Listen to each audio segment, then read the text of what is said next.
Hi, I'm Kim Brown. Glad you could join me today.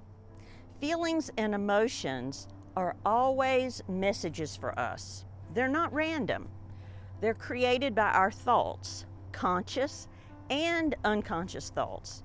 And these feelings and emotions are always for our benefit, regardless of whether we've chosen to label them as bad and negative or good and positive.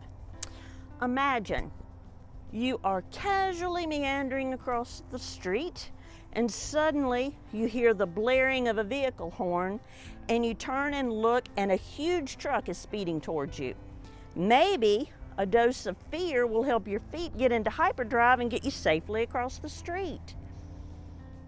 But if you can't acknowledge, if you can't feel those feelings, if you can't learn from them, then maybe you'll do what I did when I was a child and I felt that pain in my foot and I just stomped down even harder on that nail. Maybe you've been told you're too sensitive. So maybe you're afraid to feel. Maybe you're afraid to acknowledge those feelings. You're certainly not going to ask questions of them because it's wrong for you to feel.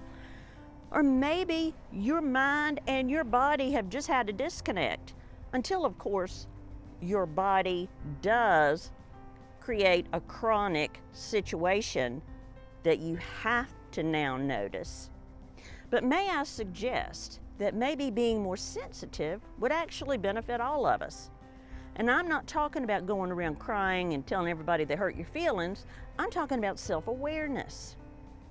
I'm talking about emotional intelligence, EQ, which is just as valuable as IQ and oftentimes more beneficial. Emotional intelligence helps us learn to understand, use, and manage those feelings and emotions so that we can overcome challenges and conflicts, and so we can choose more wisely. Consider, if we can feel the emotions, if we can acknowledge them, if we can pause and ask questions of them, then we can discover what they're all about.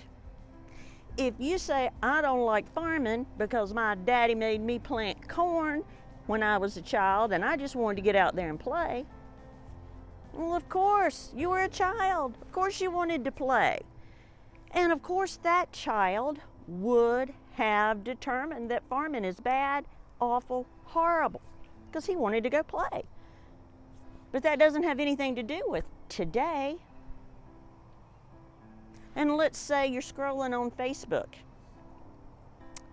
and you find your high school sweetheart and you have that feeling in your heart. Now, with emotional intelligence, you'll know, oh, of course, that feeling is associated with that person's name and that person's face and those memories and those experiences that are associated with that person.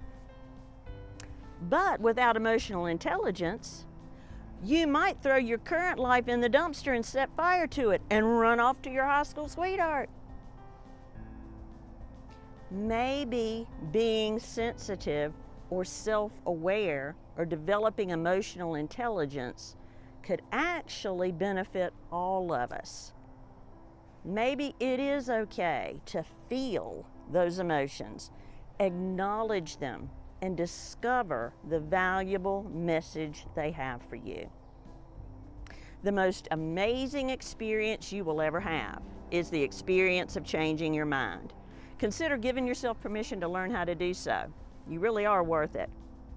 Thanks for watching this video, and remember, no matter what you've experienced in the past, you don't have to remain stuck there. Today really is a new day. See you next time.